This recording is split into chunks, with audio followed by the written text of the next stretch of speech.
இது நிதியமைச்சருடைய 8வது பட்ஜெட். ஆனால் வறியவருக்கு, விவசாயிகளுக்கு, மாற்று பாலினத்தவருக்கு, ஒடுக்கப்பட்டோருக்கு, சிறுபான்மையினருக்கு, மிக குறிப்பாக தமிழ்நாட்டு மக்களுக்கு இது எட்டாக்கணி பட்ஜெட்.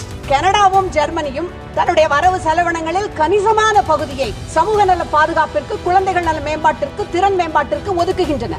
ஆனால் ஒன்றிய அரசோ தொடர்ச்சியாக சமூக நல திட்டங்களுக்குரிய நிறையை குறைத்துக் கொண்டே வருகிறது. உங்களுடைய economic சர்வேயினுடைய பிரிஃபேஸில் the more you sweat for peace, the less you bleed in war. உங்களுக்கு நான் அதனையே மாற்றி சொல்லுவேன்.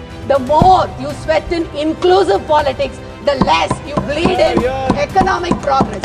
சுமதி, நன்றி. மாண்புமிகு நிதி அமைச்சர் தன்னுடைய உரையை துவக்கும் முன்பாக தெலுங்கு கவிஞர் குரஜாட அப்பாராவின் தேசம் என்பது மண் அல்ல மக்கள் என்ற முழக்கமுடன் துவங்கினார். அவருக்கு நானும் திராவிடம் என்பது வெறும் மண், இடம் மட்டுமல்ல, கால்வெல் அவர்களால் உலகில் மிக குறைவான அறிவு, மூட நம்பிக்கை உடையவர்கள் திராவிட மக்கள் என்று சொல்லப்படுகின்ற பெருமை மிகுந்த இனம், அந்த இனத்திலே ஒருவராக பெரும்பான்மையாக இருக்கின்ற தமிழ்நாட்டு மக்கள் இந்த பட்ஜெட்டிலே புறக்கணிக்கப்பட்டிருக்கிறார்கள் எனும் வேதனையோடு, யாமறிந்த மொழிகளிலே தமிழ் மொழி போல் இனிதாவது எங்கும் காணோம் எனும் பாரதியார் புகழுரைத்த தமிழில் உரையை துவங்கி மேலே துவங்குகின்றேன். இது நிதியமைச்சருடைய 8வது பட்ஜெட். ஆனால் வறியவருக்கு, விவசாயிகளுக்கு, மாற்று பாலினத்தவருக்கு, ஒடுக்கப்பட்டோருக்கு, சிறுபான்மையினருக்கு, மிக குறிப்பாக தமிழ்நாட்டு மக்களுக்கு இது எட்டாக்கணி budget. Water water everywhere, not a drop to drink, கால்ரஜின் புகழ்பெற்ற வரிகள். சுற்றிலும் தண்ணீர், ஆனால் குடிப்பதற்கு ஒரு சொட்டு தண்ணீர் கூட இல்லை. ஆயுதம் செய்வோம், நல்ல காகிதம் செய்வோம், ஆலைகள் செய்வோம், கல்வி சாலைகள் செய்வோம், ஓய்தல் செய்யோம், தலை சாய்தல் செய்ய மாட்டோம் என்று நல்லாட்சி நடத்தி கொண்டிருக்கின்ற எங்களுடைய மாண்புமிகு முதலமைச்சர் தளபதி மு.க. ஸ்டாலின் எத்தனை கோரிக்கைகளை விடுத்திருப்பார். ஆனால் சுற்றிலும் தண்ணீர், எங்களுக்கு ஒரு சொட்டு தண்ணீர் இல்லை என்னும் அளவிற்கு கூட்டணி கட்சிகளுக்கு, பாஜக ஆளும் மாநிலங்களுக்கு மட்டும் வாரி வாரி இறைத்துவிட்டு எங்களுக்கு கையை விரித்திருப்பதால் இது பாராமுக பட்ஜெட், இது பாரபட்ச பட்ஜெட். தலைவர் அவர்களை, உலகமெங்கும் பட்ஜெட் எப்படி தாக்கல் செய்யப்படுகிறது என்பதை கொஞ்சம் நினைத்து பாருங்கள். கனடாவும் ஜெர்மனியும் தன்னுடைய வரவு செலவினங்களில் கணிசமான பகுதியை சமூக நல பாதுகாப்பிற்கு, குழந்தைகள் நல மேம்பாட்டிற்கு, திறன் மேம்பாட்டிற்கு ஒதுக்குகின்றன. ஆனால் ஒன்றிய அரசோ தொடர்ச்சியாக சமூக நல திட்டங்களுக்குரிய நிறையை குறைத்துக் கொண்டே வருகிறது. மன்ரேகா திட்டம், PM கிசான் திட்டம் என்பதை நீங்கள் எடுத்துக்கொள்ளலாம். ஆனால் பெரு நிறுவனங்களுக்கான சப்சிடியை, மானியங்களை வாரி வாரி வழங்குகின்றது. சாமானிய மக்களின் வரியை பெரு முதலாளிகளுக்கு மடைமாற்றி விடுவதால் இது நீதியை அநீதியாக மடைமாற்றம் செய்கின்ற அநீதி பட்ஜெட் என்று நான் சொல்லுவேன். Of all the countries to improve their public governance and finance, நீங்கள் எடுத்துக்கொண்டீர்கள் என்றால் புதுமையான பட்ஜெட்டை தாக்கல் செய்கின்றன. பிரேசில் தன்னுடைய நாட்டு குடிமக்களுக்கு முனிசிபாலிட்டி எக்ஸ்பென்சஸை தெரிவு செய்வதற்கான வாக்களிக்கின்ற உரிமையை அளிக்கின்றது.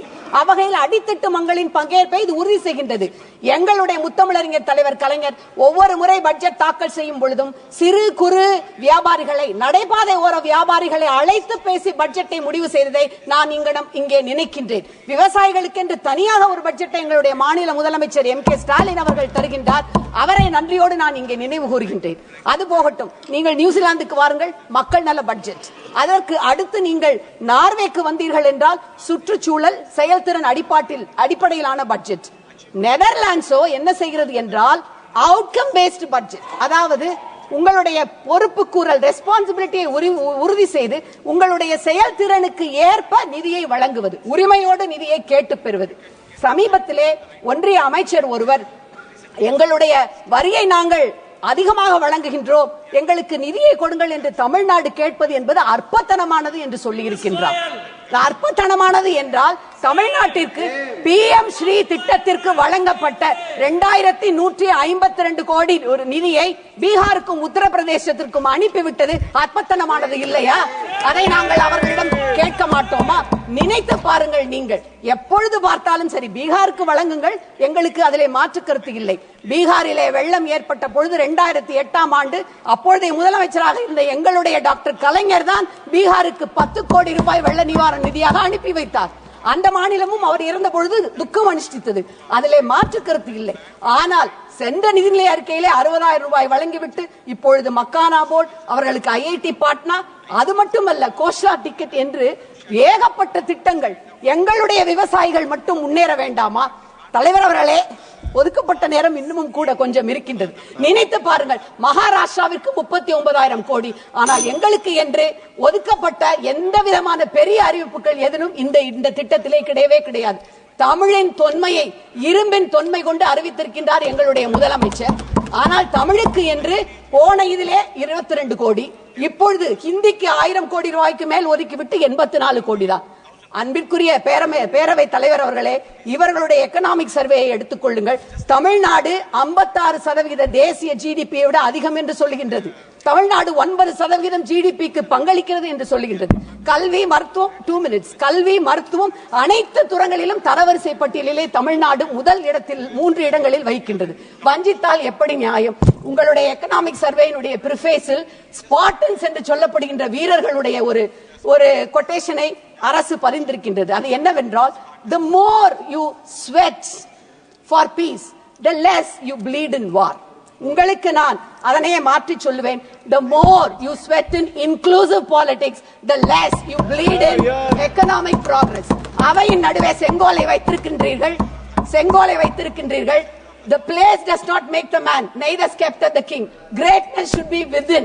மன்னனை செங்கோல் உருவாக்குவதில்லை, அரும்பெரும் நற்குணங்கள் உள்ளிருந்து வர வேண்டும். மக்களாட்சியின் மாண்புகளோடு கூட்டாட்சி தத்துவத்தை உணர்ந்து கொண்டு பிளவுவாத அரசியலை விடுத்து மதவாத அரசியலை முன்னெடுங்கள். நாடு நலம் பெறும், மக்கள் செழிப்புற்று மகிழ்ச்சியோடு வாழ்வார்கள். திரு உதய் ஸ்ரீனிவாஸ்.